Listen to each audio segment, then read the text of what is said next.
Hello there. My name is Meredith White. I teach Spanish 1 and 2 here just outside of Atlanta, Georgia. And I wanted to show a couple of things that have changed recently. I know we've been online on Twitter, on LangChat, and tweeting about various topics, obviously, as we always do.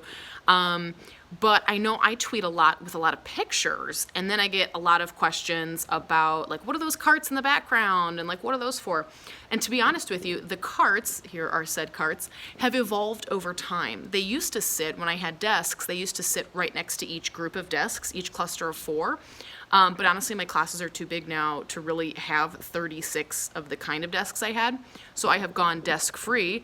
Here we are, no desks. Woo, So then the question becomes, what do you do with the group carts? I had 9 for 4 groups of 3, or 8 for 8 groups, 9 for, math is hard, this is why I teach the Spanish, 9 for 9 groups of 4, but then they got to be too much furniture to step around, so then maybe 8, if you have a class only around like 32, you know, intimate and acoustic, only 32. Then you have 8 for a group of 4, but now what do you do when you have 8 or 9 still, and you don't have groups of 4, or 3, or 5, or whatever anymore, because you're desk-free? I've ended up just alphabetizing them. So now each group they're alphabetized by last name, and so the students come over and just find the ones that match up with their last name. So when we first were figuring out what to do with them, students would come in and sometimes their folder was moved and it was weird, and so it was hard for them to find it, and I always felt bad, and then I'd say, oh, sorry, I was putting handouts in them, maybe I moved yours, and then it was just like the unknown. And students don't want to come into class with an unknown every day. First day of school, the unknown is normal. 17th day of school, the unknown should probably not be a thing. So as you can see, each cart now has a sticker on the top, or just a piece of paper taped down, that says which last names are there. Now, I'm on block scheduling. I have 3 periods, so 1 drawer for each period, and their folders are color-coded.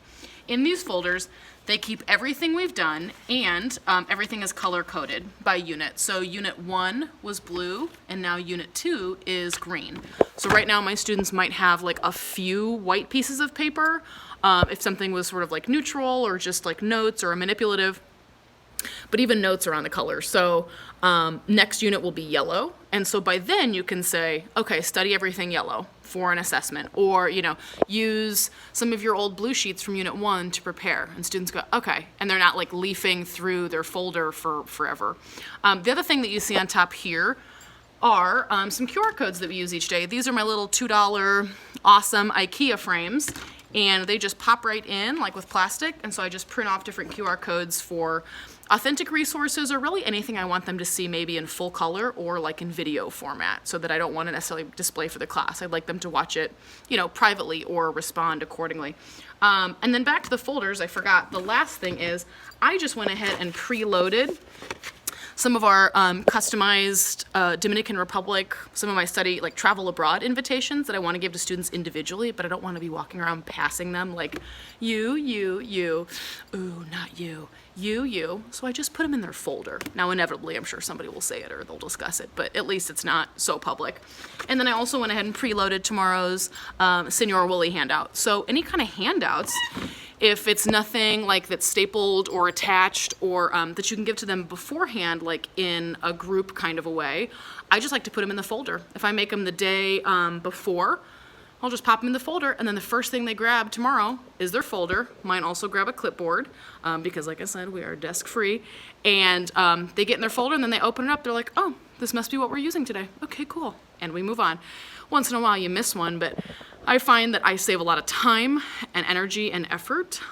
3 things I don't always have a ton of, so we like to preserve it. I save a lot of time, energy, and effort preloading the handouts, and even little notes, you know, hey, I see how hard you've been working.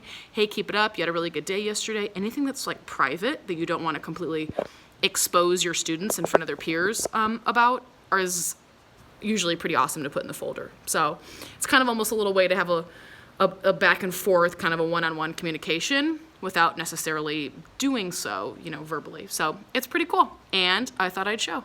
Ta-ta, bye.